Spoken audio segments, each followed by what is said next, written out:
All right.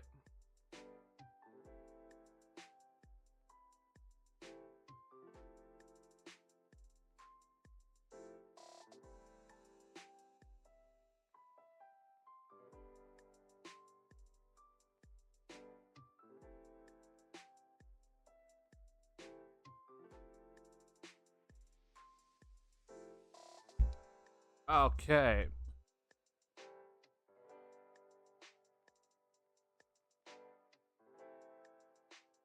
How you doing?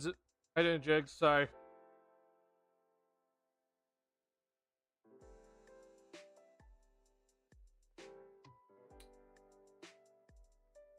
Hey, Calvin. How you doing? Oh, is that a sad emoji? Ooh.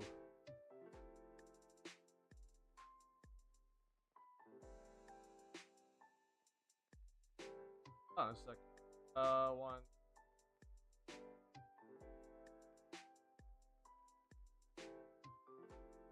How you doing, y'all? Pi21 Able. Are you new here, or is that a different username? I'm not up to date with. But frustrating game, man. Randall and Brunson doing their thing. Yeah, this was bad tonight. It was definitely bad tonight. But you know, Bulls undermanned. Sorry, I'm turning down my mic. I'm sure that some of the regulars obviously here, Calvin and Jig specifically. I know you guys are obviously here, but I think you guys can kind of tell that there's a little bit of a change to the setup here. So I'm happy to report that I do have officially a mic stand now. So I'm happy to finally be able to bring you my voice in a better quality. So hopefully it sounds good for you guys. I've done some tests with it, and it sounds better overall. I probably unfortunately need a different mic stand, as this one right here is not exactly fit for my desk, but either way it's a mic stand, so I'm glad to at least have this up and rolling. And yeah, as of right now, for the internet for me, it's at least right now working. I can't guarantee it's going to continue working, but we're just going to roll with it for and hopefully it just continues working.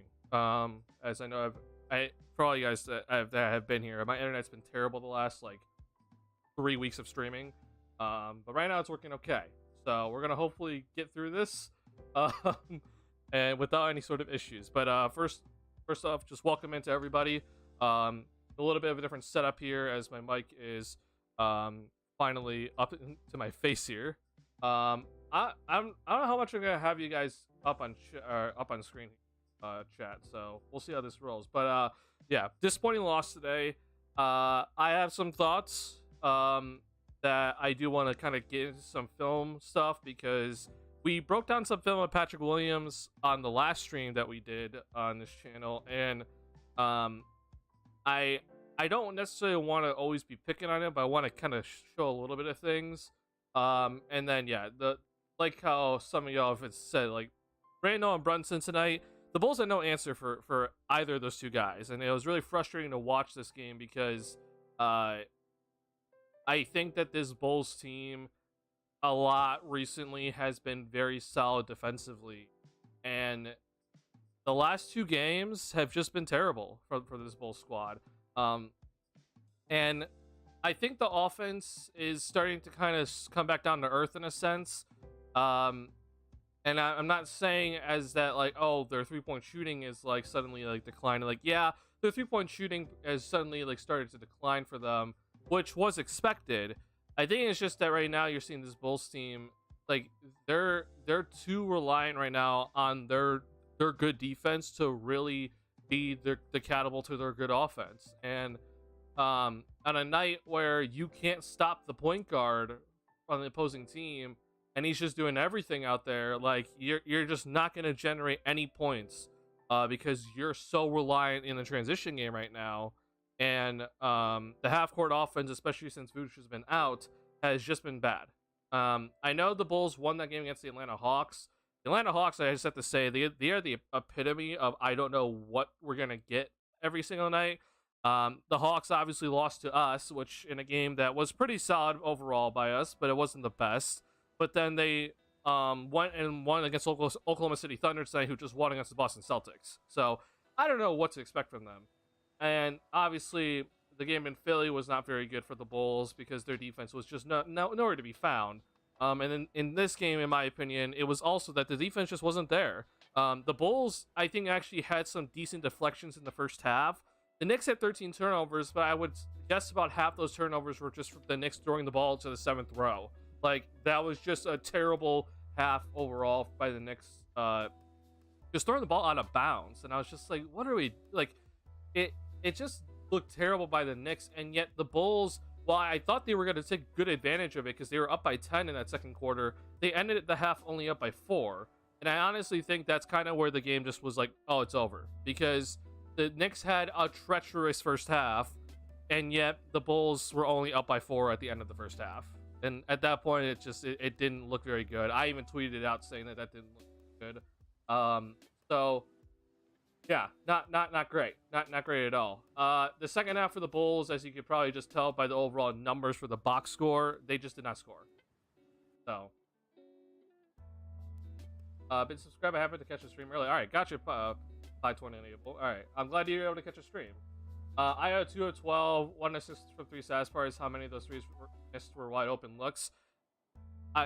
So I do think that IO also played pretty terribly tonight, but I want to make it clear that it was not just him who I think was missing a lot of open looks.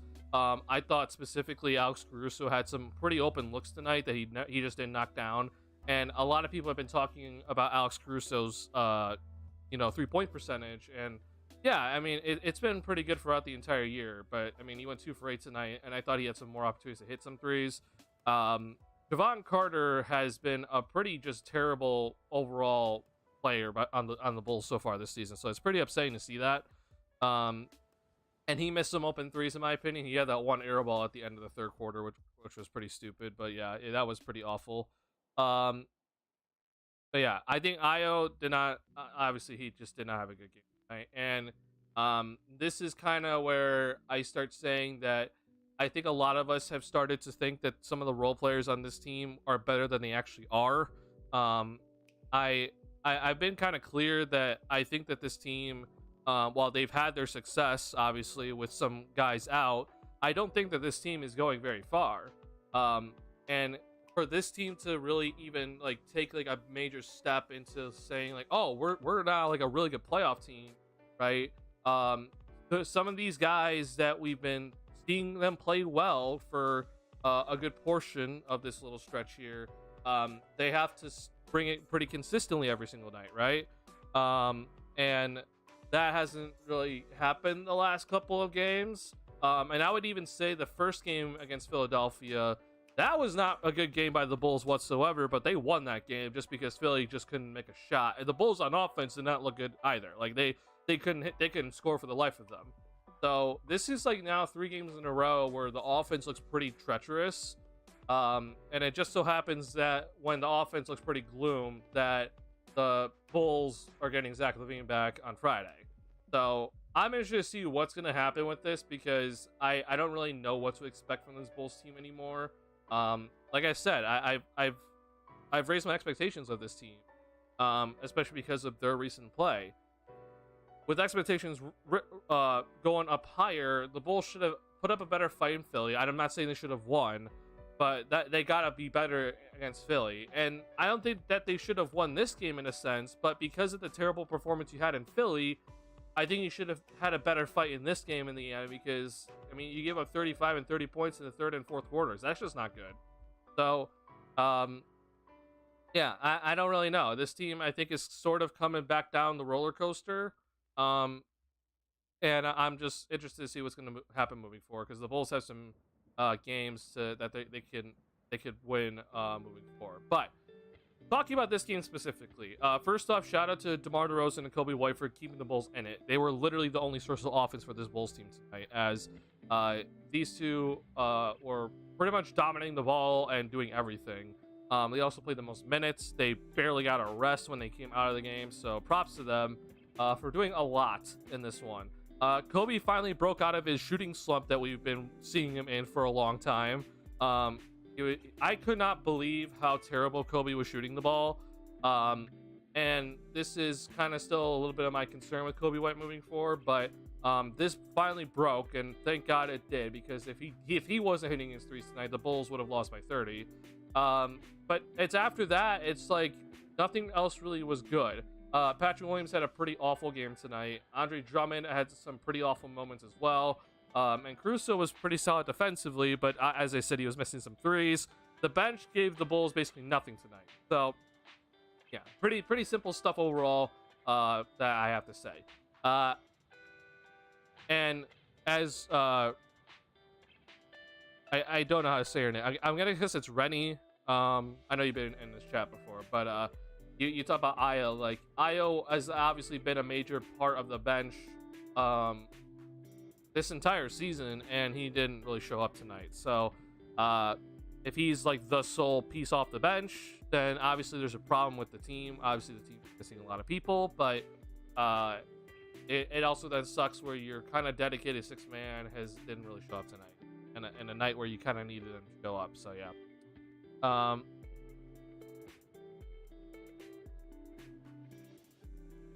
Let's see. Sorry, I know the corner three is the most high percentage three, but I should have stopped trying those when he clearly couldn't make a single one. Yeah, I mean, well, actually, I disagree with that. I think Io, like, there were shots that Io just had to take. Like, I understand that he's struggling, but when he was wide open from three-point land, he needed to take it. Sure. There's just no denying that, that he needed to take some of them. Do I think that he needed to take every single three that he took tonight? No. There was a three-point shot in the first half where he was pretty heavily contested, and there was like 13 seconds left in a shot clock or whatever, and Io took it. He didn't need to take that one for sure, but I think the Knicks defense just kind of figured out that Io was just kind of struggling tonight, so they just kind of said, okay, we're just going to let him try to shoot it, and it was a good gamble by them. So yeah, it just sucks in the end. Bulls tonight made Hartenstein look like a first-team all-defensive team candidate. I wouldn't necessarily say first-team all-defensive, but they definitely made Hartenstein look better than he really is as a player, in my opinion. I think the Bulls were kind of...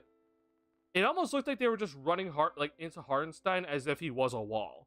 And the Bulls didn't, for whatever reason, they just decided, hey, we're just going to try to avoid contact from Hartenstein, and therefore we're just going to try to like squirm our way around him and try to finish avoiding him when they need to like go into his chest.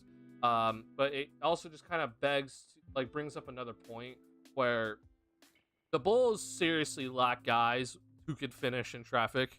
And even if Zach LaVine is back, right, the Bulls just don't have guys who can finish at the rim. They just don't. Like, it is very, very, very concerning with this team that they just don't have guys that can finish at the basket. I think right now, I think the best, actually, I'm gonna have to look into this. In terms of like, I'm talking perimeter players, by the way. Like, Andre Drummond's gonna have like a pretty decent shooting percentage at the basket, but in terms of like the perimeter guys, I'm actually interested to see who is like the best for the Bulls in terms of finishing at the basket, because it really hasn't been a good time overall. And remember, the Bulls have had a lot of success from their three-point shot going down, and when they actually tried to attack the basket, I have some concerns, I will say. I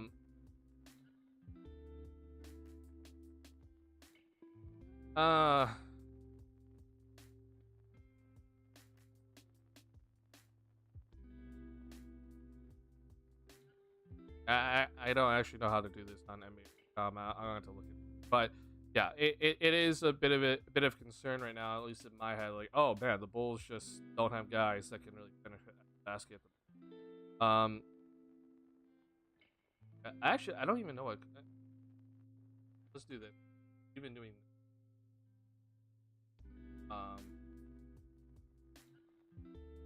Okay, so Kobe White this season, let's just look into this. So Kobe White at the rim shooting 60%, which is pretty good. That's pretty good. On layups, though, he's only 55%.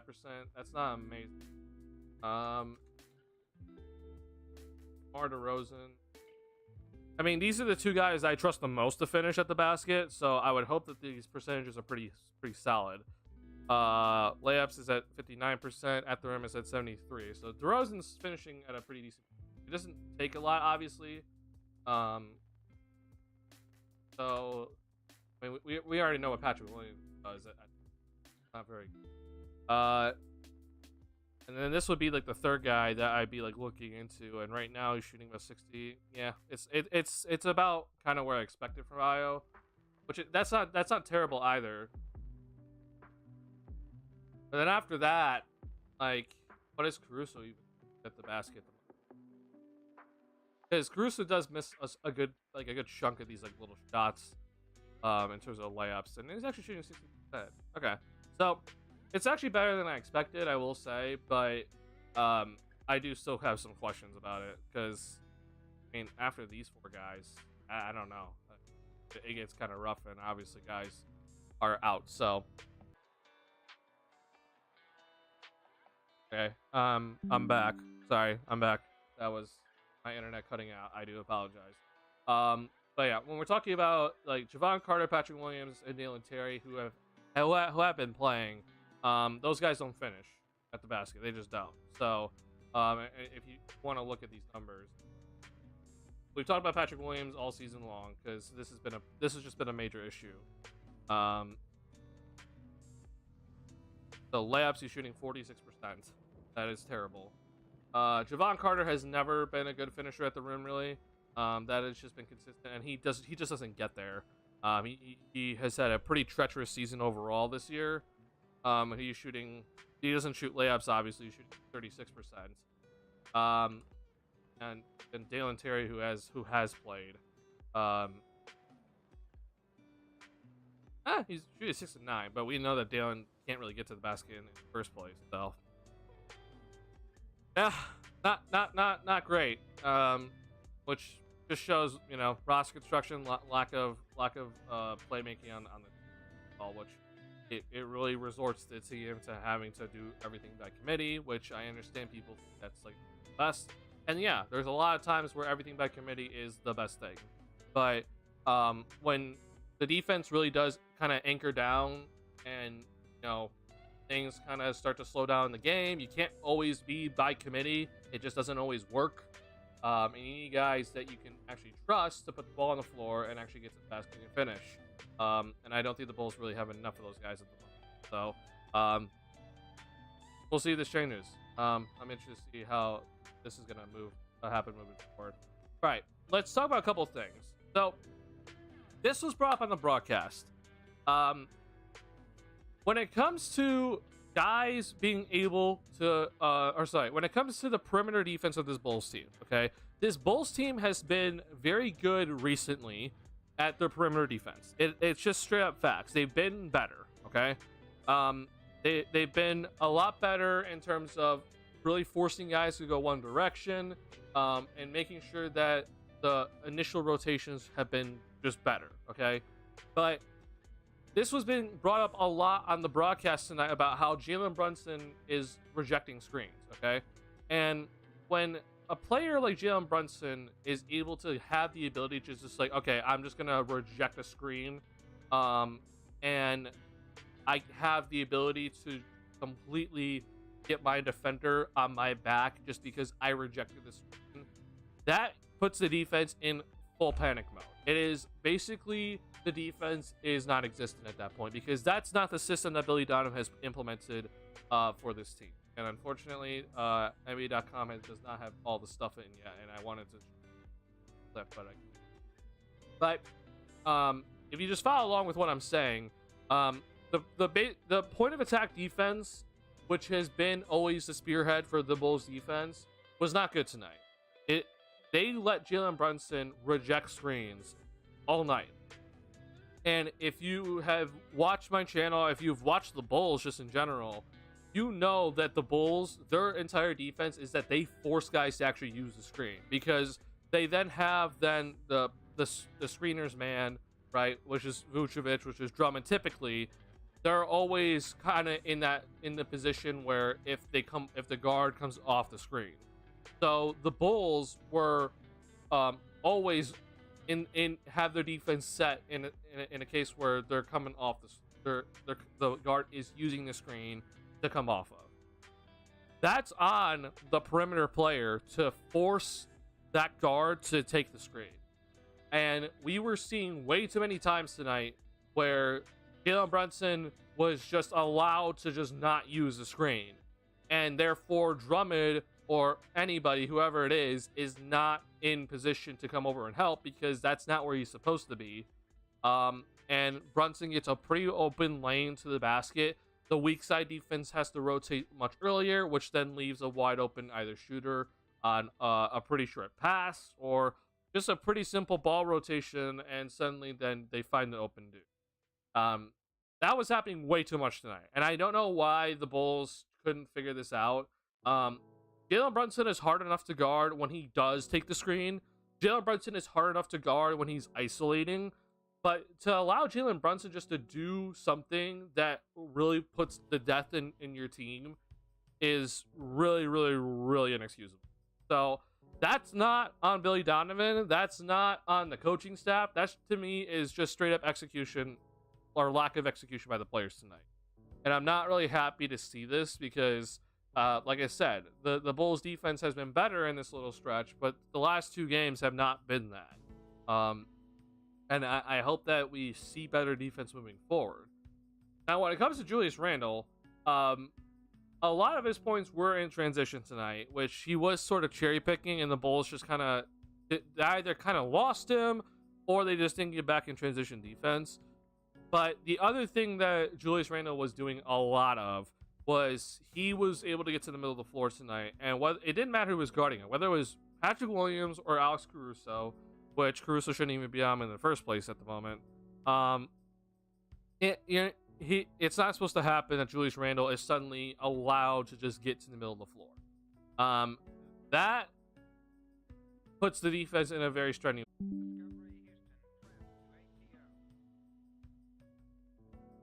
All right, am I back? Okay, I should be back. That was annoying. Sorry, my internet completely just cut out again. I do apologize about that. Okay, sorry. All right, I'm back now. I don't know where you guys are, so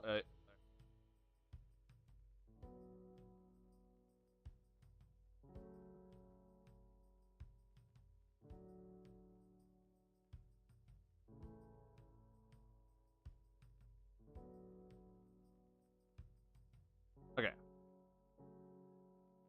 Sorry about that. I should be back now. I do apologize. Again, internet issues. It'll just always happen for whatever reason. So now NBA.com has officially uploaded their stuff. So let me just show you an example of where the Bulls got into some serious trouble tonight. DeMar DeRozan starting it off, Kobe White with the drive, and then you get that little corner pull-up from Williams. Here's Steven.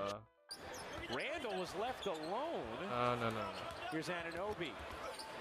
Sneaks it to Hartenstein. Extra feed, DiVincenzo. He got it.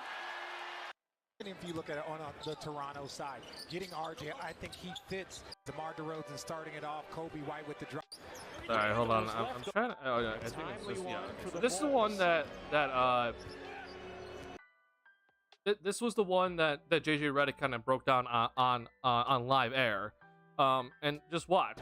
This is on Alex Caruso. Like, as much as I praise Alex Caruso for, like, I mean, like, he obviously deserves his praise. This is unfortunately this specific play.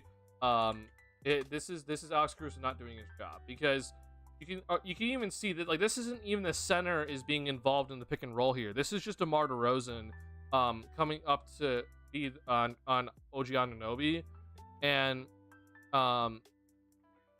you see DeRozan is basically expecting Jalen Brunson to take the screen and come here, and DeRozan meets him here, right? Well, this is on Caruso then to force Jalen Brunson to go this way. So Caruso needs to be up more, because this is a high screen and roll, which we're seeing a lot of in today's game. So Caruso needs to be up more and force Brunson to go this way, because you have help over here. But if you allow Brunson to go this way, right, then DeRozan is out of the picture. This allows Brunson to just go have a straight line drive to the basket, and yeah, you're gonna have some help over here, but suddenly now, right, these guys have to help off of these three guys. Therefore, the Bulls are not in a good position. And you just see here, watch. Brunson rejects the screen. Caruso tried to like jump the screen here, which I don't really know why. And Brunson just straight up rejected it. So Javon Carter has to then come over here to make sure that Brunson doesn't get a direct line drive to the basket, because Terry Taylor's not really a shot blocker anyway. And you see here, this opens up Josh Hart for just a wide open three-point shot. And maybe Javon Carter should have went like more, like committed more to this, but I would assume it has to cover Josh Hart and then also Quentin Grimes. Therefore, it's just a lose-lose for the Bulls. You can't allow this man here to reject the screen and go to the basket and just set up a teammate for a wide open three-point shot. This is inexcusable, and this happened too many times tonight where Brunson's able to do this.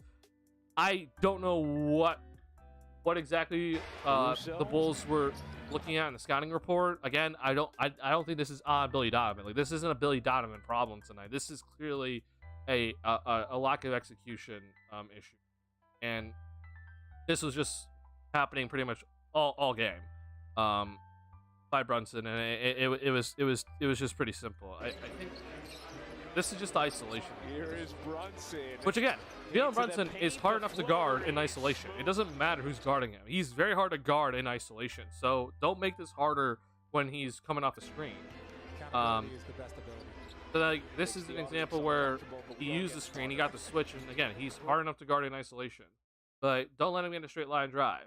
And the Bulls just kind of just let him do whatever he wanted tonight. And isolation, it's just too simple. Attacks Drummond. There's that. Gives it up. Brunson. ISO. 3 to shoot. Fading. Yeah. I mean, again, he's hard enough to guard this way. Let's not make this harder on ourselves. And Julius Randle did a lot of work kind of in the middle of the lane. Member of the all-defensive team. A season. It was this shot, for example, here that was kind of like just that's not. Oh, sorry, this is Jalen Brunson again. Sorry. I clicked on this. Whoops. Brunson pushing for New York. This shot is the epitome of what I'm talking about. The Bulls needed to force Randle to go this way, because Randle, if he's allowed to just get into this area, you're not double teaming. The Bulls tried to do that, it didn't work. And you need to go this way to like kind of force Randle to just kind of have to work from the block instead. The Bulls have better rotations if they push Randle this way, because then we've seen the Bulls where they do double team on the block and then they're able to rotate and recover. They can't do that if Randle's here. They just can't do that.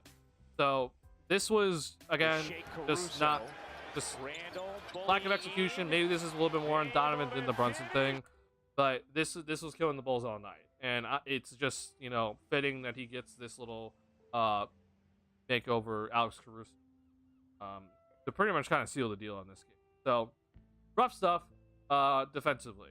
Now, I want to talk about Patrick Williams just a little bit here. But yeah, what's going on, Box? Haven't seen you in a bit. By the way, didn't we get Carter to be backup point guard? Man plays so guard that he's losing minutes to IL. Yeah, so I in my head, Carter was gonna be like backup point guard, or I guess more so just backup guard, because he never really was a point guard wherever he was. You know, whether it was in Phoenix, in Brooklyn, on Milwaukee, like it didn't matter. He wasn't really ever a point guard. He was just a guard. And so I thought Carter would come in, and I had him starting because it would make the most sense in my head, to have him start. Clearly, Kobe White made that very obvious that he shouldn't be starting, and Kobe White should be starting. But Carter still in my head was, okay, you can run Carter at the 2, and he should at least give you some pretty decent value. And Carter has not had his jump shot all year.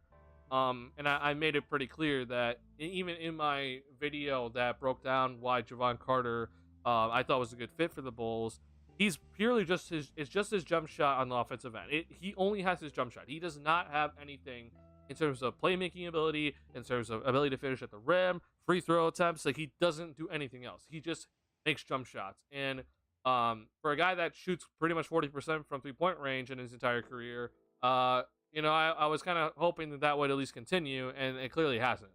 So offensively, he's pretty much been worthless. And then defensively, I did not think that this would have been this much of an issue.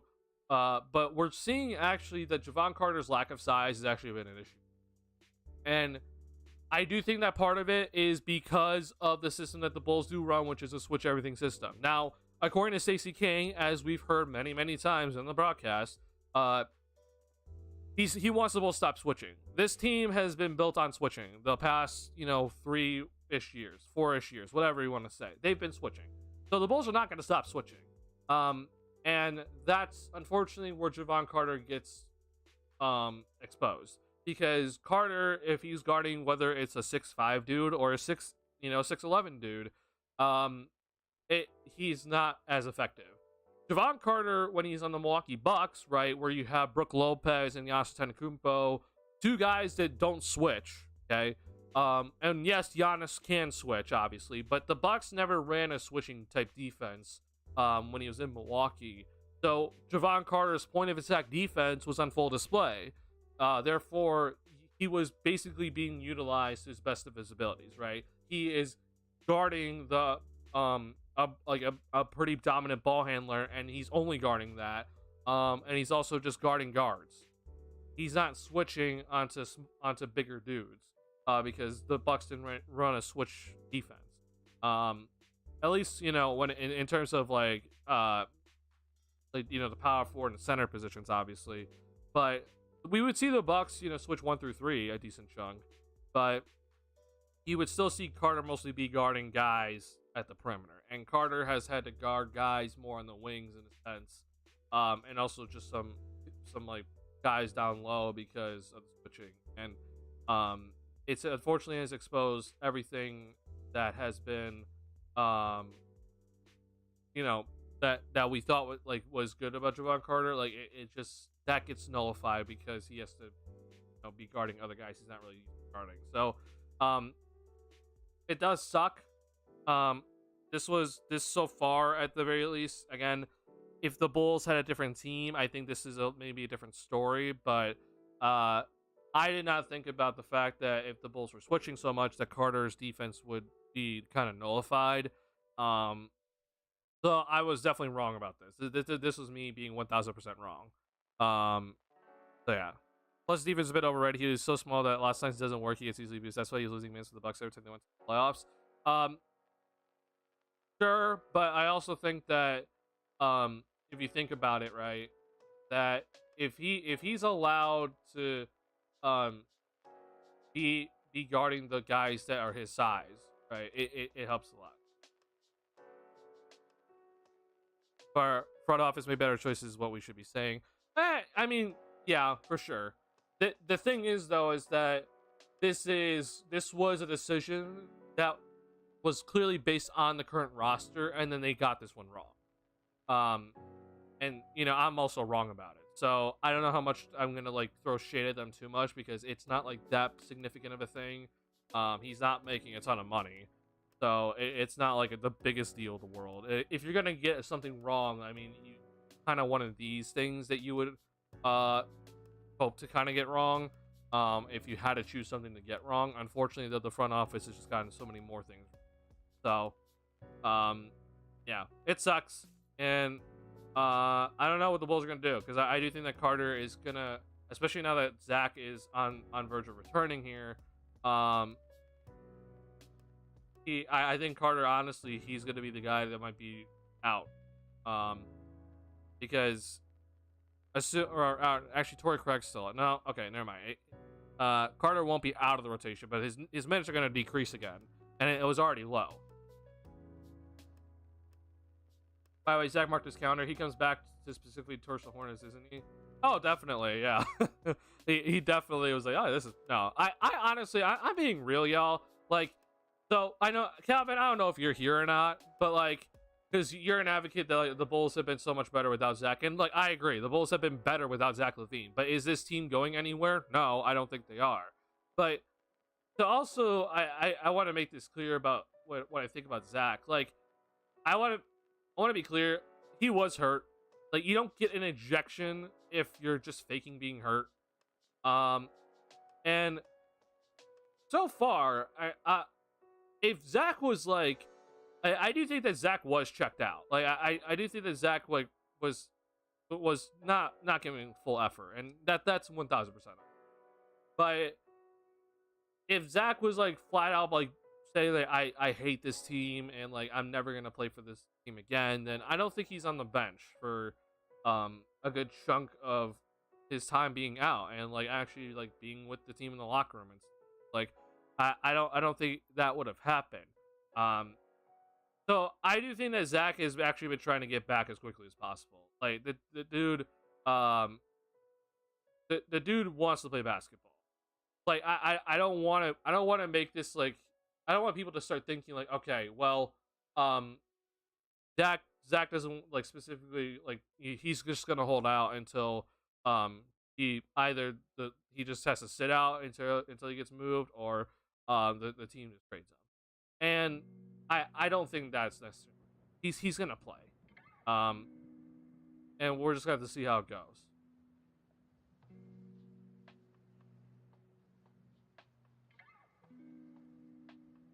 Now we aren't going anywhere. We need Zach to play to get value up and hopefully get something to spring us forward. Is my hope in the dream world Zach comes back, plays the role we need him to. And yeah, I do think that that's kind of something that we need to see. Um, but even let me put it this way, Calvin.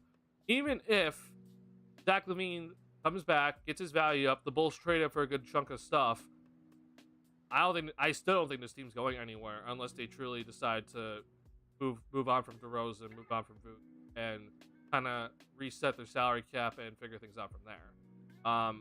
But I don't think this front office is going to do that. Therefore, I don't know what's going to happen now because if Zach's going to be actually playing here, which again I think he is, then the front office, because of how close they are to the 7th seed, like they're just going to say, let's just keep Zach and like let's just see what happens.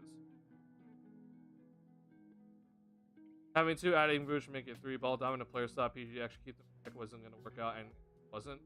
Well, I mean, Box, what do you think? Is Kobe White a point guard? Because I would argue that Kobe White has been a pretty good point guard this year. Whether you think he's a point guard or not, I mean, he's been pretty good. Two uncovered shooting a pretty damn high ceiling. We might as well start working with them and build a team. I disagree with P. Will. I think Kobe, I agree with. But even with Kobe, I don't think he's been an all-star. Like, he's played like an all-star in this little stretch, but for the entire season, I don't think he's been that. Zach off the bench, so he can light up with an 18, 20 points per game. No, that's a dumb decision. Sorry, Ultra, but that's just not smart. When Zach comes back on Friday, he's gonna definitely not be playing 36 minutes, but bringing him off the bench is just not. It's not a smart thing.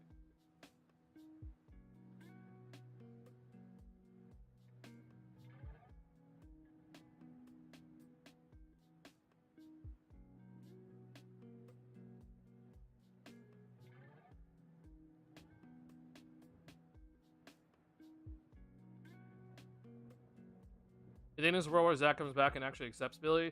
What do you mean by accept? Because I think that if Zach LaVine did not accept Billy Donovan, he isn't playing in the first place.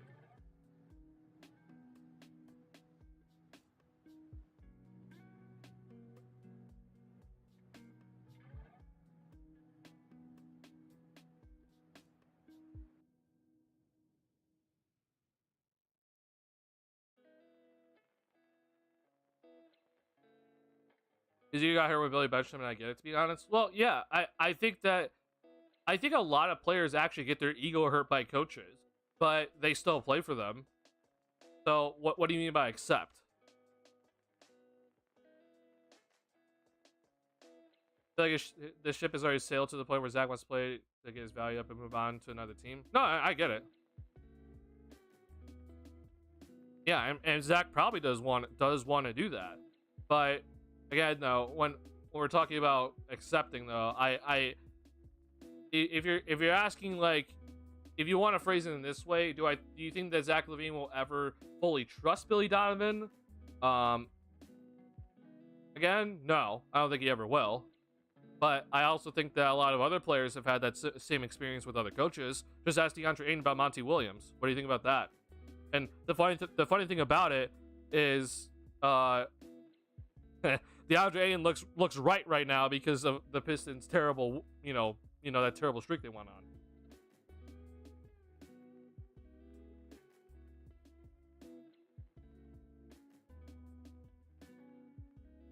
Just so we're clear, I did not agree with Billy Donovan benching Zach, and you're gonna start saying, "Well, I'm a Zach LaVine supporter."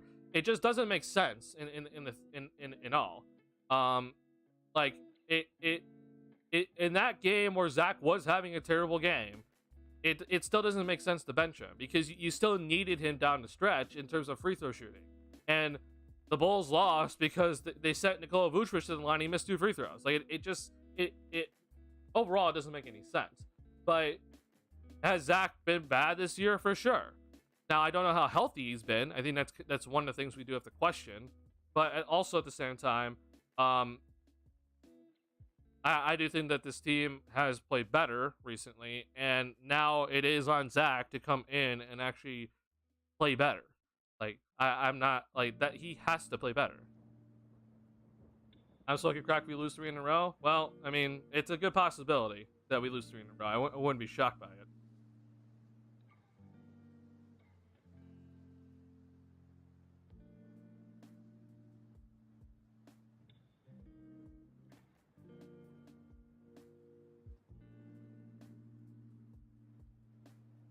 I agree with everything you're saying, Box, but like I think it was very evident that LaVine was not like he very clearly wasn't giving 100% effort to start this year. Now, again, could that have been injury? I mean, yeah, it could have been. It could have been injury, but I'm not happy with how he played.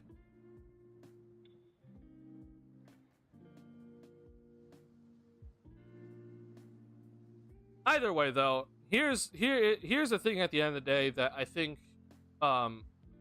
this Bulls team, unfortunately, and just reality of it, tonight where we see these guys all sort of struggling, that this team is not going very far. And that coming back, it's gonna help in a sense, but like these guys, I just don't trust them. I'm aware that this dude right here is dealing with an ankle injury, but so was this dude. So 2 very different nights. Again, I don't know the severity of each one, but they're both playing. And I'm hoping that this guy right here can kind of figure things out again. Because he had a really nice stretch, and I was very happy with his performance. But it just seems like every single time with Pat, I'm like, yay, we're getting somewhere, and oh, we're falling back down.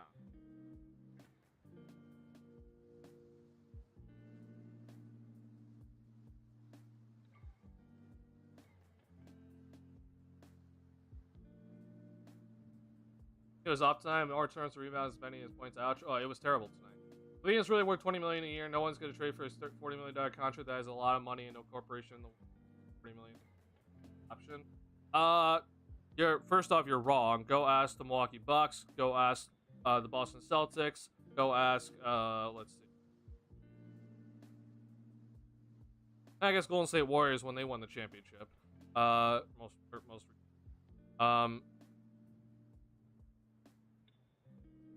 Yeah, I guess that would be most.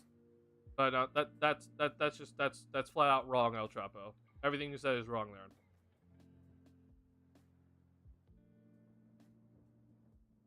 Do I think that no one's gonna trade for his contract? I mean, we'll see. I don't. Again, I don't trust that whole thing because I do think that Clutch has a kind of like a plan to like tank LaVine's value as much as possible, so then the Lakers don't have to give up anything for Zach. Therefore, it's like, okay, well, Lakers give up D'Angelo Russell and Rui Hachimura and a pick for Zach LaVine. It's like, okay, there you go. You got Zach LaVine for basically nothing. Congrats. And then it's like, oh, wow, look, the Lakers significantly upgraded and they traded basically nothing away. Wow, look at that. But Zach, hey, I can't even like explain to you how El Trapo, like that saying that you just said is just flat out wrong. It is literally just the most wrong statement, because Jaylen Brown, who got paid this offseason, okay, right? So let me just go look at this, right? Jaylen Brown, who, by the way, has basically been the third option for Boston this season, is getting paid $49 million, basically 50. Drew Holiday, who is the fourth option for the Boston Celtics, is getting paid $39 million next season, $36 million this year. Kristaps Porzingis, who you can argue is the second or third option, is getting paid $36 million this year. So it's all in the same realm. Like, your guys will 1,000% pay for a third option $40 million. They will 1,000% do it. Hell, they'll do it for $50 million, as Jaylen Brown is very. And if you want to say Jaylen Brown is the second option, fine. Well, Kristaps Porzingis is the third then. He's making $36 million. Drew Holiday is the fourth, is making more than Kristaps Porzingis. Like, it's not abnormal. This is not abnormal stuff.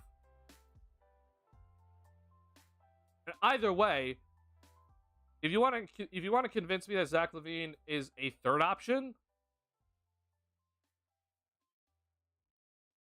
I think then you might have to redo a little bit of thinking.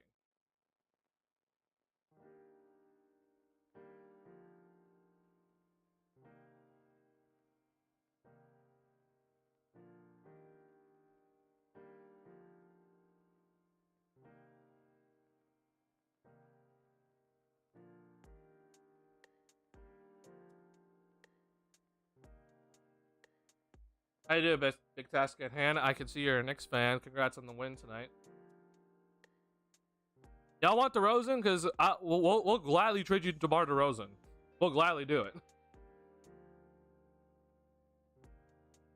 Jeremiah will stay on his team as a proven winner. Jaylen Brown, if he did not get the Supermax contract, would have gotten the max contract, and it's worth more than $40 million.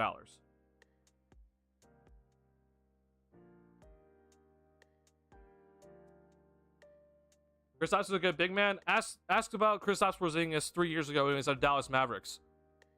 What did people think about him then? He was the second option there.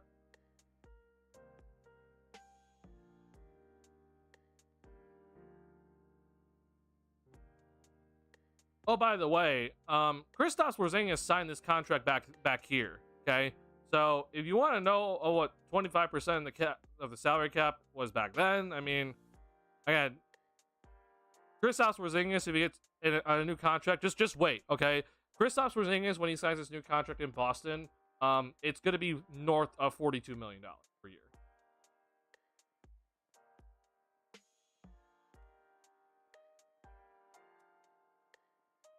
Watch over on Zach Flynn and Celtics ain't losing a step. I think they get worse. Do I think they get significantly worse? Absolutely not. I think they're still a contender.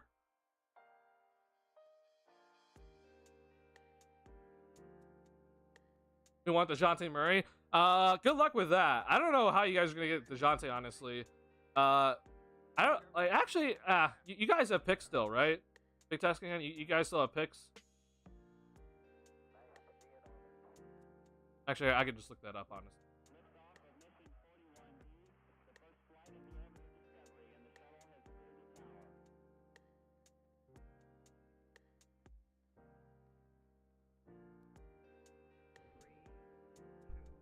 Okay, so Dallas.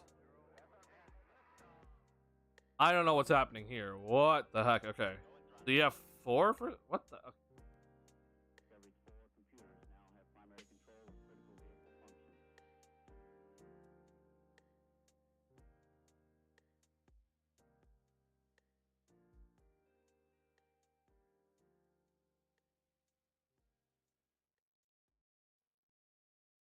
Okay, so you do have like 4 picks. Obviously, you know, protections on others, but you have your own pick still. Sorry, hold on.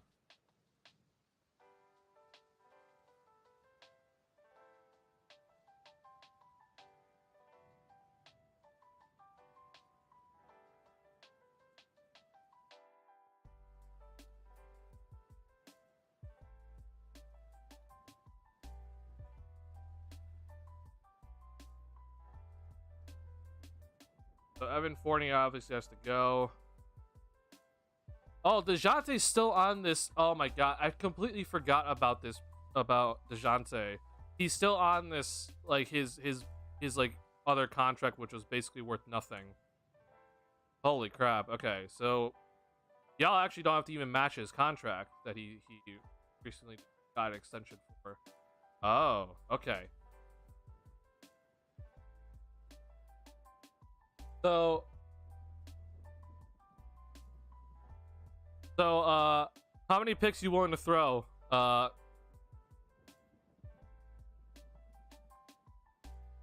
many picks you willing to throw at Big Task?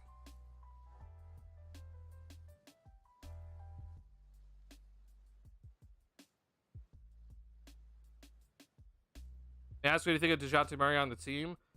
I have questions because I think DeJounte Murray next to Trae Young has not worked out. Therefore, I don't think DeJounte Murray next to Jalen Brunson is going to be much better, because I do think that DeJounte Murray needs to be playing point guard. Now, you could be like, well, Jalen can play the 2. I agree that Jalen Brunson can maybe play the 2, but I think then that doesn't leave him, that doesn't put him in the best position, because clearly he's best right now as the point guard. So I have some concerns about that personally.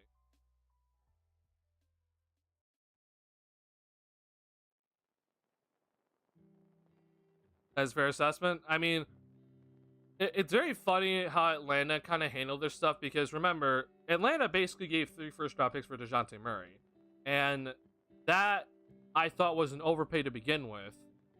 But then I also thought that they've done this backwards with how I would have done it.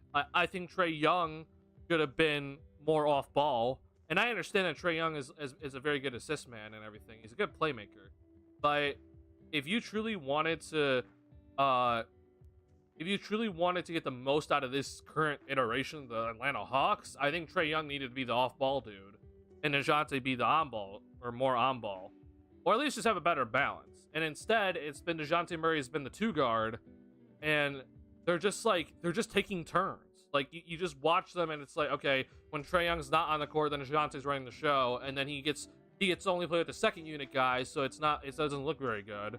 So I don't know. I would have my concerns, honestly, if I'm New York, about playing DeJounte Murray and Jalen Brunson together.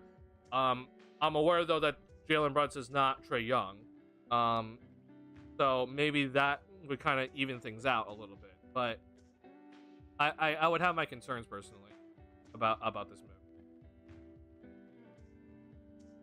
Yeah, I agree. What you need is a player that can feed Brunson. Brunson can feed off him too, not someone that will step on his toes. Oh, I was not thinking that, honestly, Box. I have Jalen Brunson as he is the quarterback. He is the playmaker. He is everything. He is literally the engine to this team. Therefore, I do not want another point guard to come in and then force Jalen Brunson to have to be then the off-ball dude.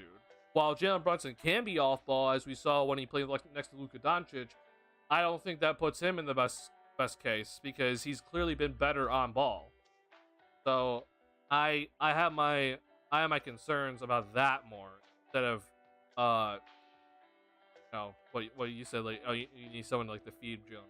I think Brunson could get his shot pretty much anytime he wants to. I don't think he needs someone to feed him. I think Brunson needs someone to actually go and feed.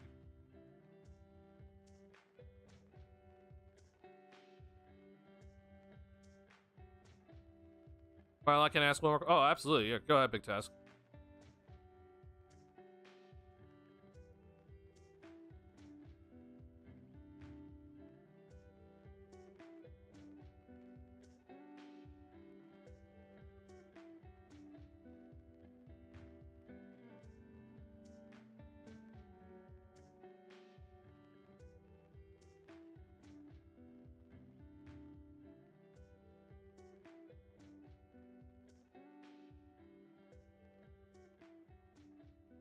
What do you think about Donovan Mitchell on the Knicks? I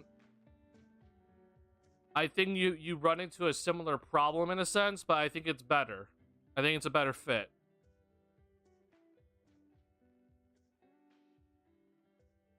I think the idea is terrible. So let me explain my concerns about Donovan Mitchell. For specifically the New York Knicks, your backcourt is the smallest backcourt I've ever seen, and I think that backcourt specifically will get heavily exposed in the playoffs on defense. Um, I think Jalen Brunson under Tom Thibodeau has looked like better on the defensive end overall, but I don't think he is by any means like a good defender. I've watched too many times with Brunson that like he in my opinion has been hidden really well under Tom Thibodeau, and Tibbs is pretty much like a master at this because Tibbs has always had like a small guard wherever he's been, honestly, that kind of like has success, and Jalen Brunson just happens to be your all-star. And so like he does a good job of hiding like a small guard on defense. Like, he does a really good job of it. And if you add Donovan Mitchell to the mix, I mean, now you got two guys you gotta have to hide. Unless Mitchell suddenly like ups his defensive game, which I don't expect him to do that, then I have my concerns. On offense, it's similar to what I said about DeJounte Murray, because I do think that Mitchell does also handle the ball a lot, and while he may not be in a sense a point guard, he does kind of run the offense a lot. The thing is, though, that I do trust Donovan Mitchell more to be like an off-ball type of like playmaker in a sense, where you can run like Iverson action with Donovan Mitchell, right? And you can get him coming off some flare screens in a sense, and if nothing is there, then he's comfortable in that sort of wing position to go ahead and either isolate or run a pick and roll or a side pick and roll. Like he is better at that than DeJounte Murray is, in my opinion. And that's the reason why I think on offense I think it would be better. But like I said, defensively I have some major concerns because you guys beat the Cleveland Cavaliers in the playoffs last year, and I'm just gonna be real. Like, I don't know what Cleveland's gonna do here because they have to make a decision. But Garland and Mitchell, it didn't work. That's why I wanted DeJounte Murray, because his defense, by your take, is very interesting. No, I understand where you're coming from, absolutely, with DeJounte, because like, yeah, you want his defense because Jalen Brunson is not a good defender, and you're missing Mitchell Robinson obviously now because so that's your rim protection, and Isaiah Hartenstein's done well, and Randall has some defensive stuff.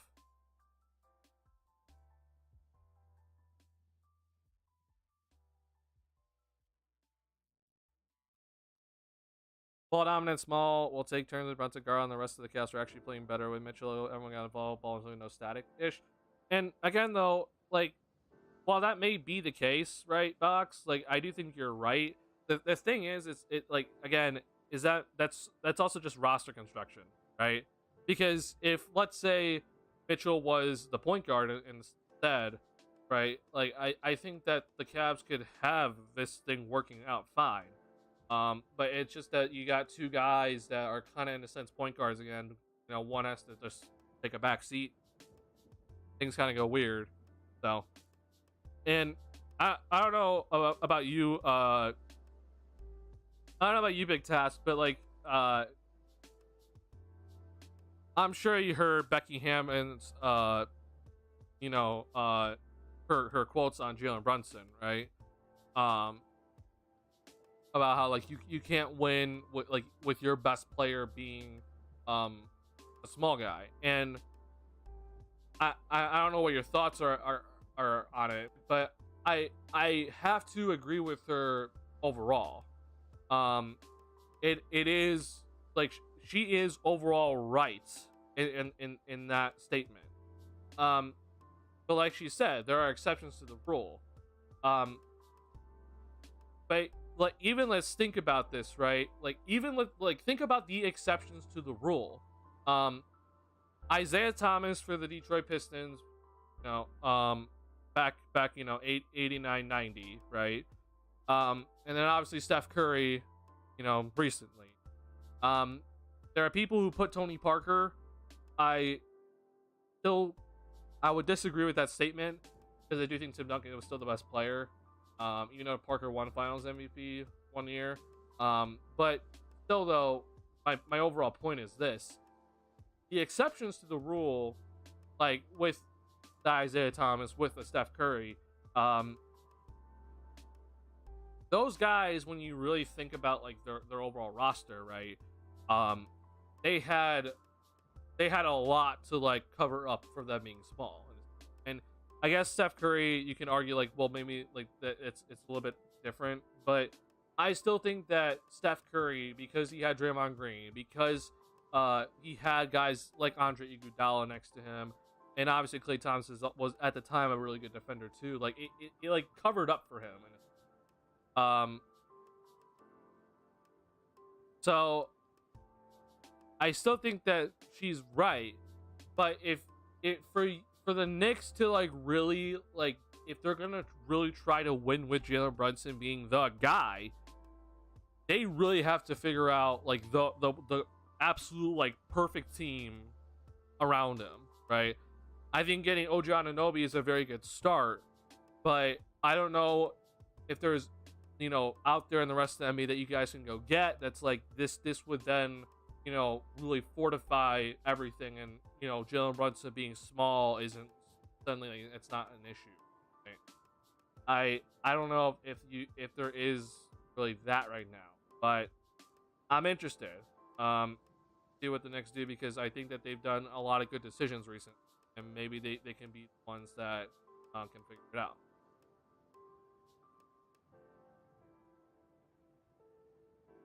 Alan, the messenger, she has a problem with me. If you have a problem with male athletes, why make any comment?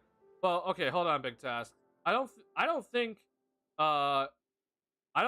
that's her having a problem with male athletes.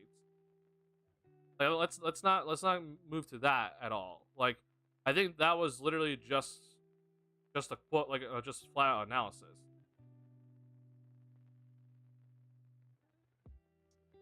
Well, Jalen Brunson was a woman. Would she still make that comment?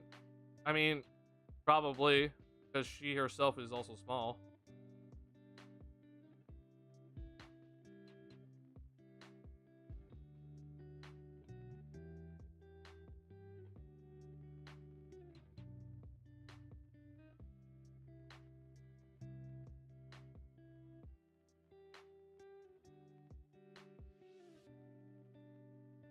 I mean, even like let's take WNBA, right? Like, I'm not as experienced with the WNBA, but like when you think about like the best players, in a sense that were, you know, the best and that won. I mean, there aren't. It's not really like a small point guard either, right?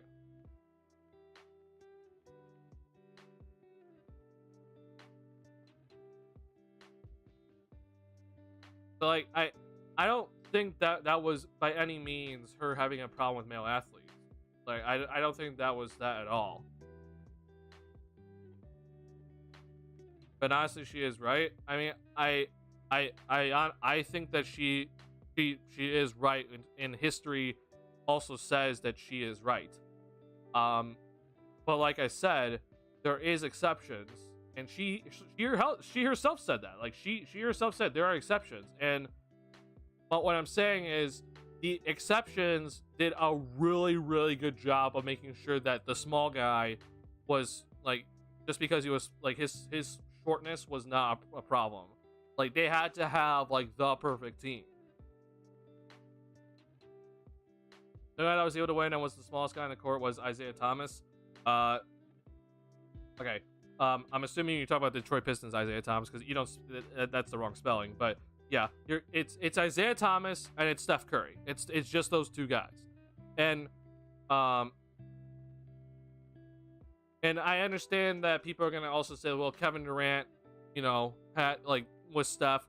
Sure, like I get it, but that was only for 2 championships. So therefore, still Steph Curry still has 2 by himself either way. That he was the best player on the Warriors, and they won the championship. But like I said, the exceptions to the rule, if you think about the roster construction, like it was like they did everything right to make sure that Steph's, you know, shortness, it wasn't a big problem. I mean, having Draymond Green, who is one of the best defensive players ever in the NBA, helps, right? Isaiah Thomas had Joe Dumars, who is obviously Hall of Famer.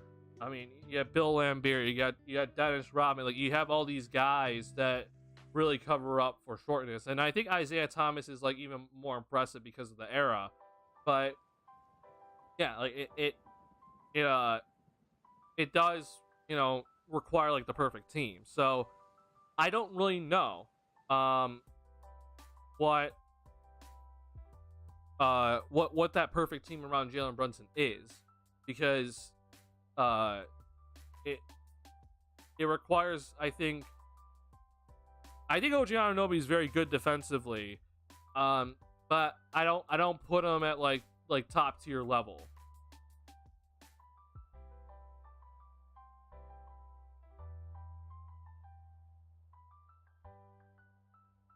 Steph isn't that small.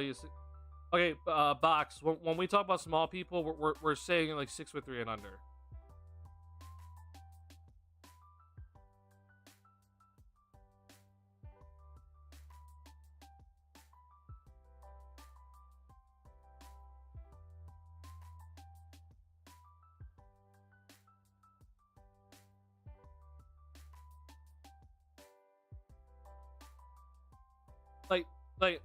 I'm just being real, like, Fox. Like, think about the last think about the last I mean, let's just take the last 2 decades.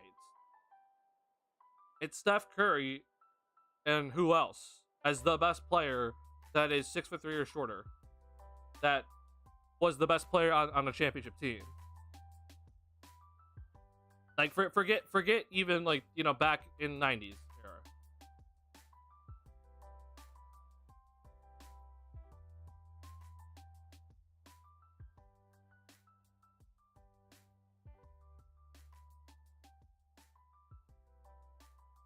So like that was generational shooters, so we can't really have comparisons. I mean, like, again, there are exceptions to the rule, but it's just unfortunately facts, right? And yeah, like we don't want to say like, yeah, Steph is like I still put Steph in this, like, yeah, he was one of those guys, but in the end, right, Steph Curry, like, yeah, he is one of those guys, and he is a generational shooter. So like, people are like, oh, well, he doesn't count. Like, no, he counts. It's just, again, though, the team was perfectly built. Iverson didn't win. Like, that's the thing. Iverson didn't win. Yeah, he carried that team to the finals, absolutely, but he still didn't win. So like, the other argument that people have always said, it's like it's Tony Parker. Like, Tony Parker on the 2007 Spurs team that swept LeBron. Like, Tony Parker won Finals MVP, but then I still think Tim Duncan was the best player on the Spurs. So I don't count that one either.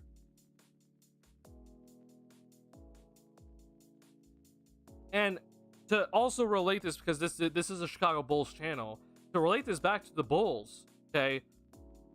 Like, Derrick Rose is, unfortunately, as much as we Stacey King said, too big, too small, too fast, too good. Like, Derrick Rose was a small player.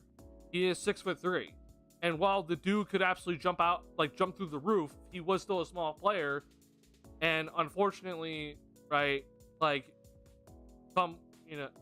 specifically against the Miami Heat, like, you saw where the shortness comes back to haunt him. And this is when we're talking about MVP Derrick Rose. So it really has, when you think about it, it has never really been done besides Steph Curry and Isaiah Thomas, where the best player is a short player that won the championship. And it's crazy. I mean, like, just let's think about it. Like Jokic, obviously, last year. I mean, it's truly just insane when you stop and think about it. Like, you got the Milwaukee Bucks with Giannis. You got the oh, hold on. Oh, sorry, recording was there. I don't know how my recording started.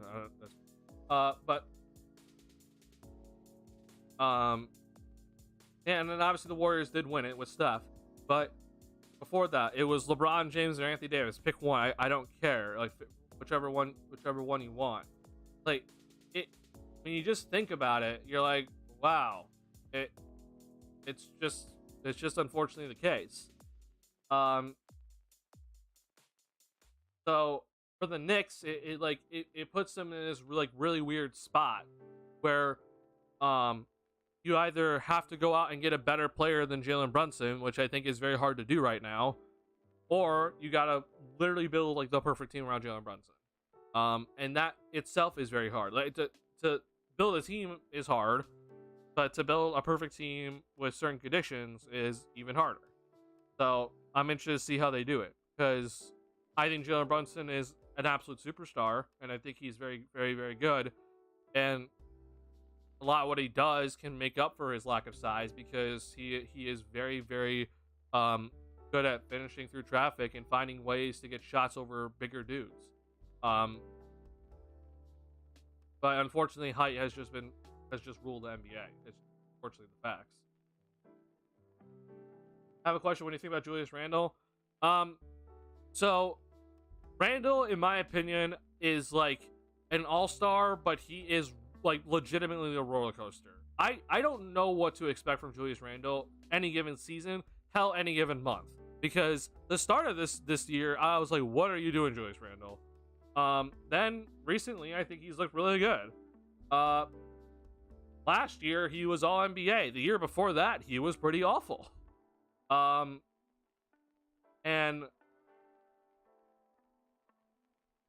like I don't really know.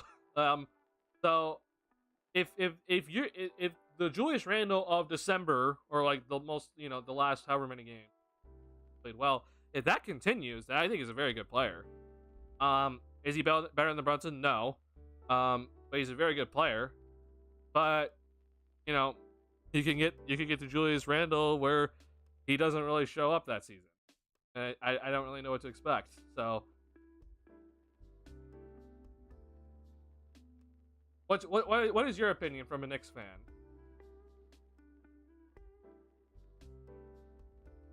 I'll get to you, Magula.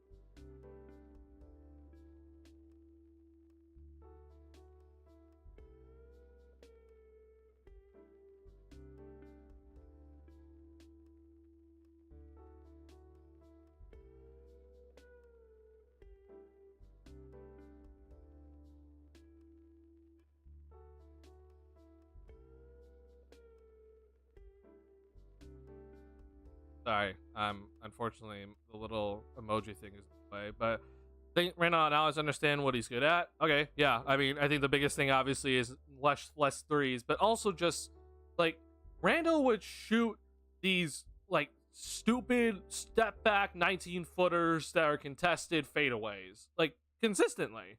He did it all the time, and I'm just like, what are you doing?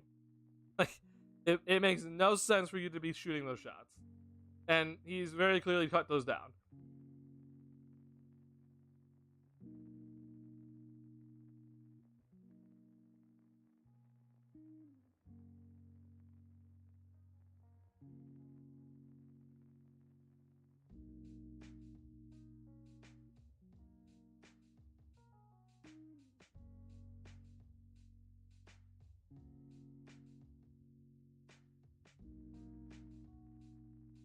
Yeah, let's take it to rack. Like, I think obviously his value is, finishing, which he does still have some moments that are a little suspect in terms of his finishing, but it's nothing like I'm not like too concerned about it. But you're right. Like it's about him being like just flat out putting pressure on the defense. That's his job, and what comes along with that is being able to collapse the defense and be able to play make. That has been, I think, a huge part recently from Julius Randle, in my opinion, that has he's figured that part out. I think if Julius Randle, if he is taking catch and shoot threes, that's fine. Like, I don't have an issue with it. And there are obviously, possessions where things go bad and he has to, like, create. And that's fine too. But the biggest thing for me for Julius Randle is that he cannot take those little step back, fade away mid range shots. Like that had to completely go out of his game. And that hasn't really been, there. Like, you get the one here and there. But like if that's gone, then he looks fine. Like I think he looks like a really, really solid, like, I guess third option, but on this team it's your number 2.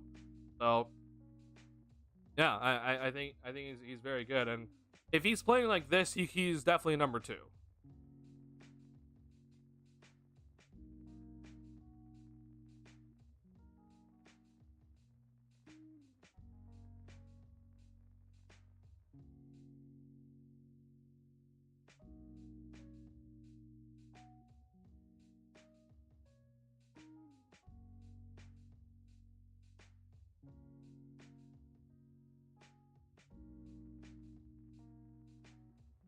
Not like a fanboy, I wish we could trade for Devin Booker.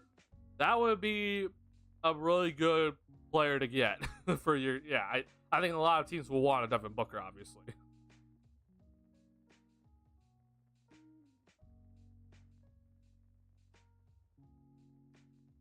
Yeah. So what Box is talking about, I did not experience the '90s. I'm not. I was born in 2000, so I'm not. I did not experience the '90s battles that obviously the Bulls and Knicks had, and many teams in the Eastern Conference had. You can point to a lot of teams in the Eastern Conference that had many battles in them. Obviously the Knicks and Bulls were a very big rivalry, and yeah, they had a ton of just, I'll just say, hip checks and shoves here and there.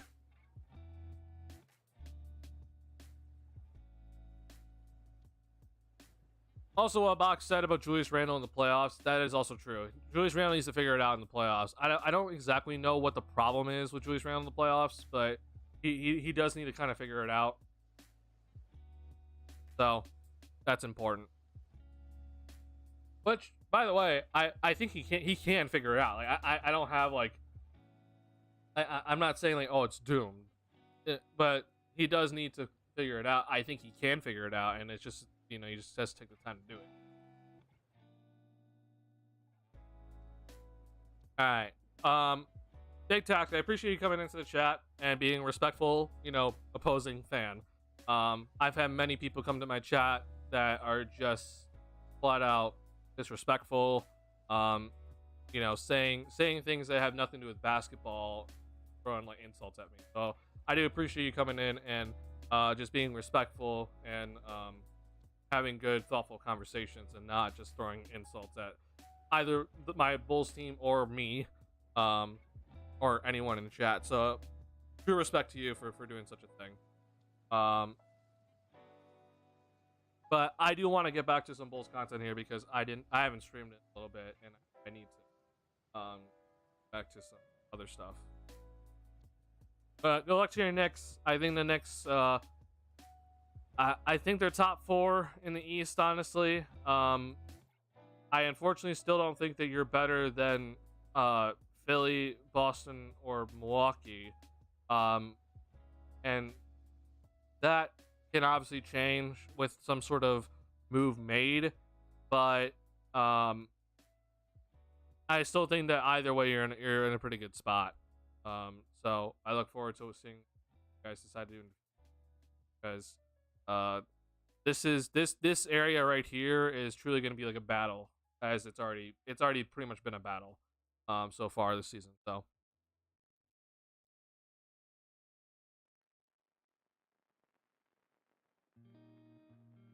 all right.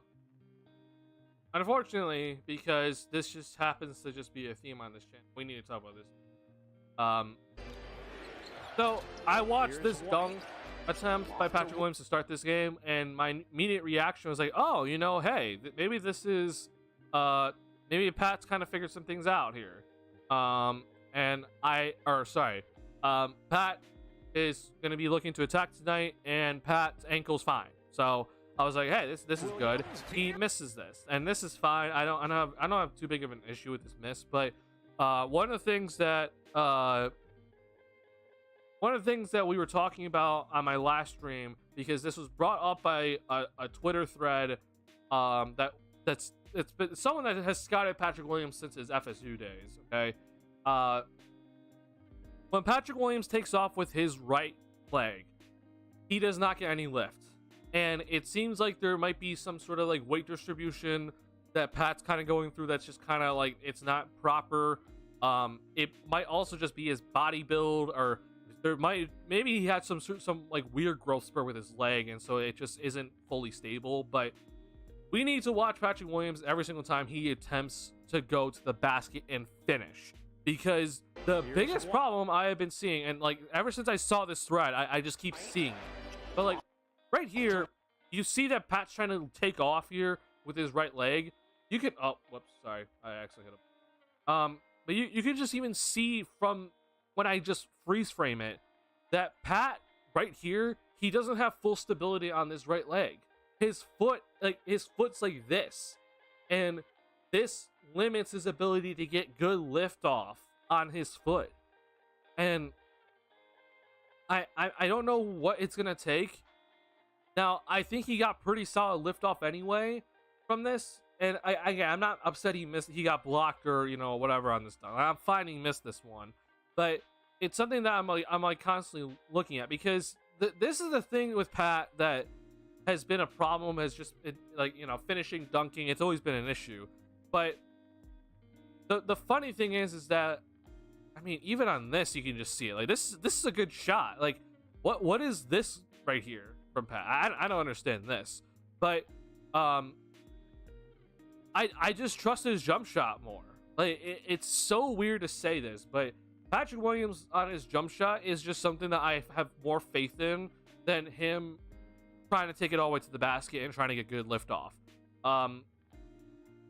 His little like one-handed float shot that he like takes from like 8 to 10 feet, I have more faith in that right now than I do with his layup attempts, because I don't trust his ability to like jump up and actually contest the big man at the rim.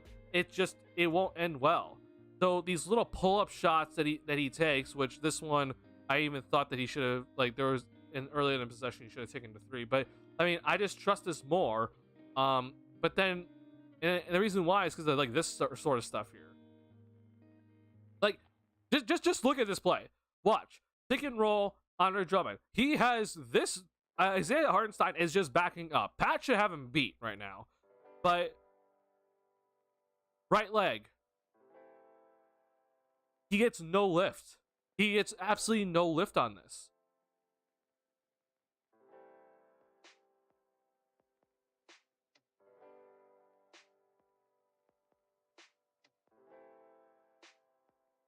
Again, crossover move. Pat's handles have looked a lot better. Like I'm not denying this. I think Pat's handles left like that was a left to right crossover. I think that looked pretty good.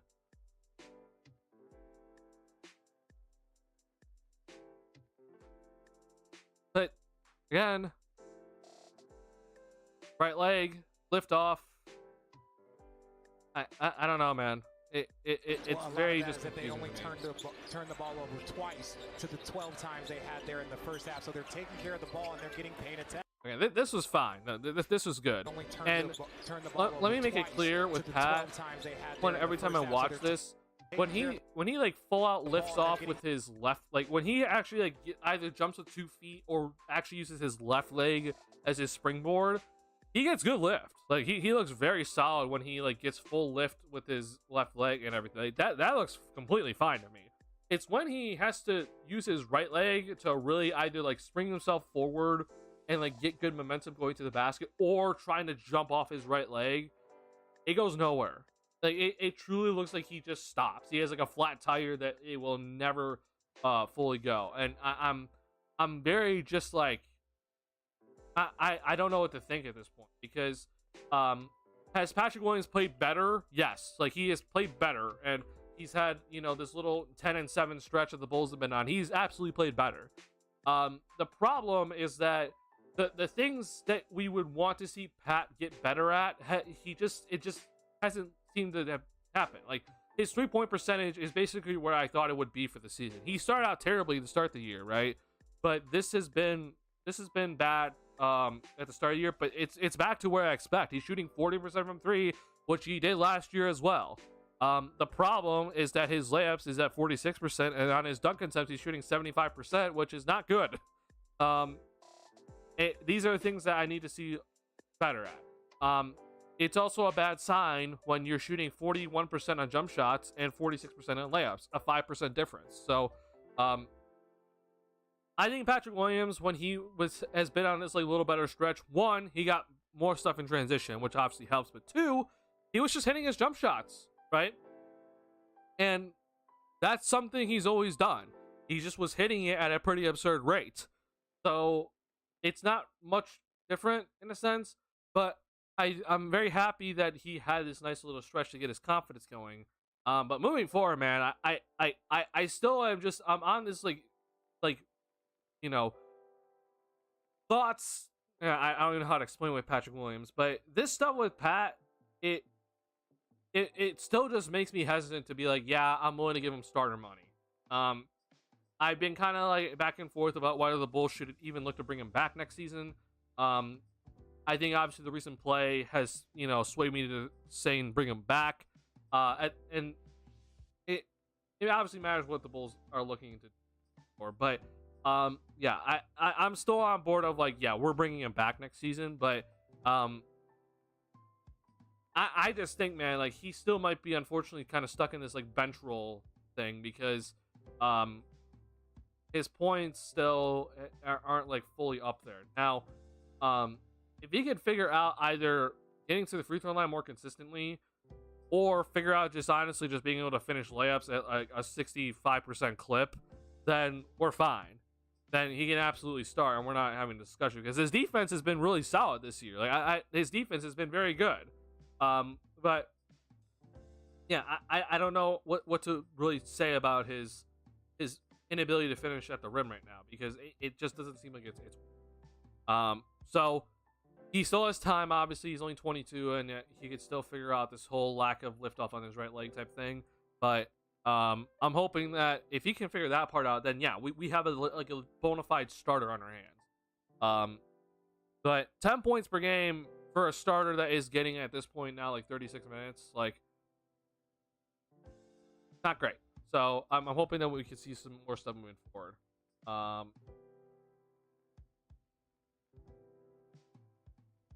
So yeah. Sorry, I don't have my glasses on, so I'm bringing chat back over. Pat Williams, Mr. Dunks, any more iconic do it? Oh yeah, I mean honestly, man, it's just he's number one, definitely the most almost posterized that dude list. Yeah, he might honestly be like number one right now. He's always saying it's athletic gifts. He seems like he doesn't know how his mechanics work. So I was also with you, Box. Like maybe his mechanics were just completely off, and maybe that is still the case. But I honestly think that there might just be like a weight thing going on. Like it might just be that he is not working out his legs enough to like properly carry his weight and then have enough for liftoff when he tries to dunk on people, or just jump up for a layup attempt in a sense. And again, it's just thought I was right, like because like when Pat jumps off with 2 feet, it looks fine. Like he gets really good liftoff with it, and we even saw today where he had that putback dunk attempt, but unfortunately Drummond picked up the loose ball foul. Like he looked great. That was off 2 feet by Pat. It's this stuff right now with Pat that I'm like, man, if you could just figure this part out when we're actually having like a solid starter in our hands, and I just don't know, man. I'm concerned. So obviously we're bringing him back next year. I don't think the Bulls are going to be trading Pat, obviously. So yeah, that's the Patrick Williams talk for the day. Is that seems to happen every stream because it seems like the days I stream, I notice stuff with Pat that I'm like, what? So bad game from Pat. I'm not gonna hold it too much, on him because obviously he's played well recently, but we can't have this repeated. Like this sort of performance can't be repeated. So go out and do better against the Hornets on Friday. All right, bring chat over again. Hold on. Besides the Cavs team beef, and he has shown he jumped really high these last around 10 days. Just seems Randy is going to go really high or going to be arg almost moment. Yeah, honestly. Size and quads. Yeah, but specifically box. Let me show you this thread that I found on Twitter that I was like, oh, this is interesting.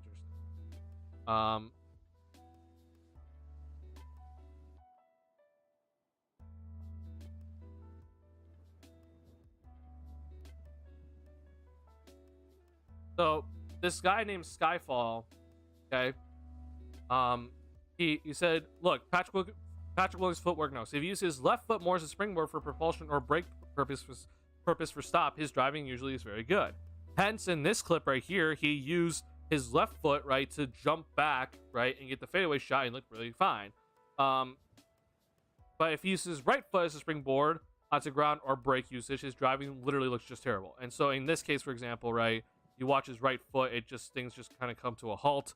He doesn't get any lift off on this sort of jump shot or on this layup attempt, right? But again, when he's using his left foot as a springboard and a 2-foot dunk, look at this. This looks fantastic. But this dude has been on this for the longest time. Like he has been doing this for a very long time. I was just watching Pat since 2019. Again, this is from 2019. Watch Pat's foot. You just kind of see here where his right foot, it goes down. There's like a little like compulsion thing that happens, and therefore he can't get good, drive viability on this sort of play. And then even on this play, he intentionally slowed it down, and he talked about four inwarding, knock knee, ankle pronation, also weird. Just look at his right foot. This is not even doing anything. It's just him standing, trying to get a rebound. His knees pointed forward. His ankle is not stable to the ground. Like, it's just himself is just built weird. And maybe it was a growth spurt. Maybe it's just that he still hasn't fully gotten into his NBA body yet. Maybe it's his workout program that isn't fully correct. But it just seems like he just doesn't have like the proper weight going on, and I don't know whether that's not working out his legs, or he has too much weight up top, or he's not working out his calves or something. I don't know. I'm not a doctor, and I'm not an athlete. I'm not a trainer or anything. But I do see this. So this sort of stuff here, again, this has been happening since 2019. This dude has been seeing this. So I saw this and I'm just like, holy hell, this is right. And ever since I saw that tweet, I'm just like, oh my god, like I just can't stop seeing it now every time I watch Pat. So that's kind of like my next thing of like watching Pat. Like, okay, we need to see if he whenever he uses his right leg to like jump forward or to get drive by ability, it doesn't look good. So we need to see him take that next step where it actually, does the opposite, where it actually gets him good lift off or good driving ability, good drive by ability. Like, we need to see that next. Usually our dominant leg and arm are the same. Yeah. To actually indicate he is actually left-handed, if he is better off using his left foot as springboard, etc. Left foot is dominant. Ooh. Yeah, that honestly, I would not be shocked. Like, I would not be shocked if that actually might be the case. Yeah. Wow. Yeah, that's actually a good point, Bach. Yeah.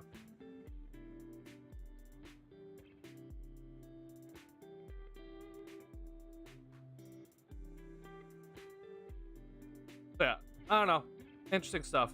I'm extremely interested. All right, so. Unfortunately, with the loss tonight, the Bulls have moved back down out of the play-in tournament. I truly do not know what this team is for. I still think the front office is going to be looking to trade Zach, but then they're just going to keep DeRozan and try to make the playoffs again. Don't know why. But either way, we're going to look into this next game for the Bulls against the Charlotte Hornets. And then after that is also against the Charlotte Hornets. So the Bulls should win the next two games. Levine, as of right now, things could change. Levine could be coming back on, or should be back on Friday. We'll see how many minutes he's going to play. I'm going to guess he's going to be like on like a 20-something minutes restriction. And hopefully then we'll see Vooch come back or something, because the offense has clearly missed Vucevic, because Drummond has not had the best of games lately, and the offense without Vooch looks very lost in the half court. So he'll be coming back. Bulls then face the Rockets and the Warriors after that. So the Bulls should win their next two. Unfortunately, though, I mean, we keep looking at this. It's like, okay, the Bulls can get up to 9, but I don't think they're going to be able to get into this series, honestly. And I even said, though, after the Bulls went on this like run, that the Bulls should be fighting for 6, 7, and 8. Unfortunately, though, these last 2 losses just bad. So we obviously lost to the Knicks tonight, so that doesn't help. But maybe the Cavs fall. I'm not sure. But I'm still on that this team still needs like just core changes. I'm on with how Kobe White has developed. I'm not saying like, okay, we need to full out rebuild anymore. Like after Zach has said he wants out, right?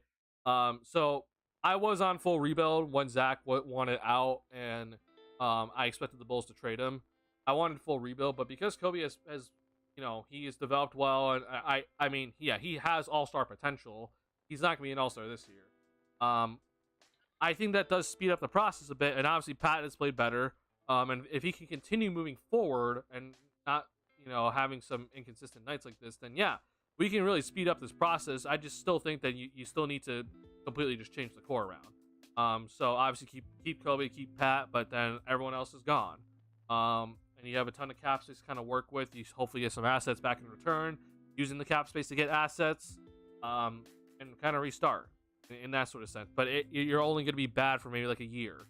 And maybe you don't even have to be bad for a year. Just be different.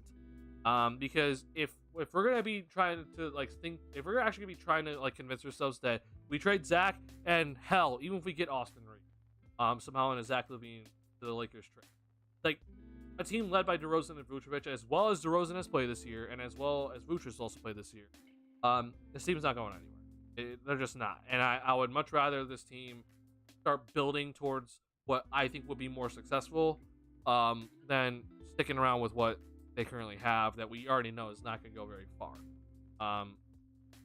So let's see. Hopefully this team make the right decision, but I don't know. I honestly don't know.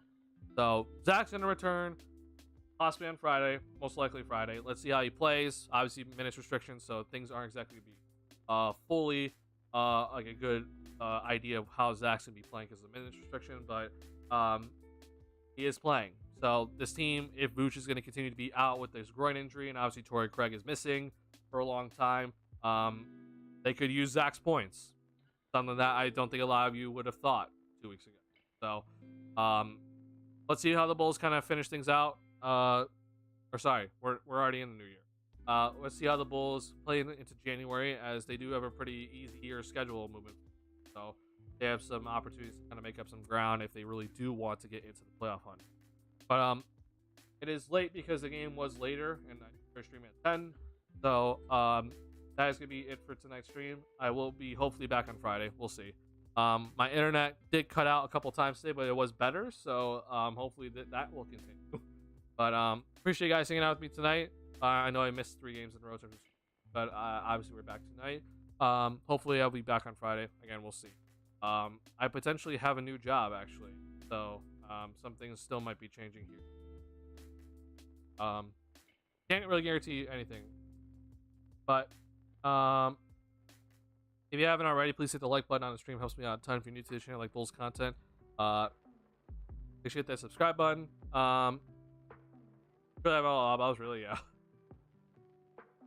And they're just gonna stay on a triple down on the continuation thing. Yeah.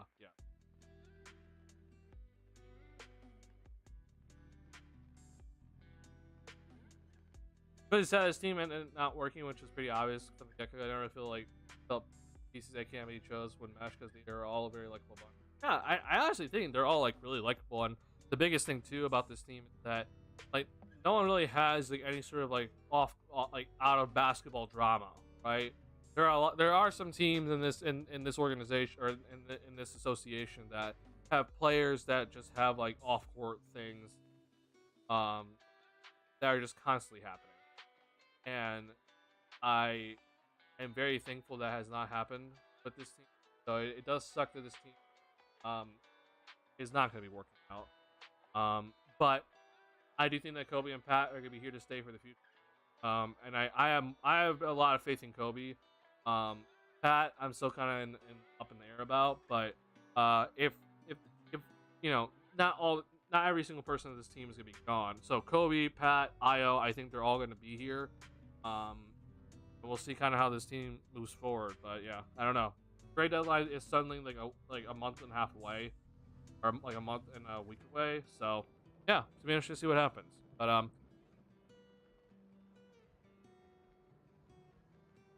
sorry. Now that the Jam to like each other, which is kind of rare in this era. That is also true, but I also wonder if that was kind of like a detriment to this team, because there are times where I look at teams that they they're not exactly, they don't like each other, and that allows them to like continue to be professional. Um, Obviously you would rather have a team like each other than dislike each other, but there also then kind of crosses a line of like, okay, are we still able to be professional and get a lot of work done? To know that we like each other. So, I don't know. It's very hard to kind of be. I don't have access to it, but yeah, it's kind of hard to figure out like what is like the right thing. Very comfortable. They don't push each other hard enough because they like each other too much. They're sort of really cross kind of stuff on those. Well, it's not necessarily like you're definitely right, like they're not like pushing each other in a sense, but it's more so about like keeping it professional, right? um Instead of like thinking, oh, I get to go hang out with this dude today when we go to practice, this is practice, we need to let's get things done. And you could, you can like the dude, but it's not, it's suddenly, instead of it being like a good time with each other, it's becoming oh, we got to get down to business. um So that's kind of just how I kind of look at things. Um, so I don't know. It's just kind of something that always been thinking. But yeah. All right, I got to end stream. Um, let's see if the Bulls win on Friday, which they should. But we know this Bulls team could absolutely just. All right, peace out, y'all.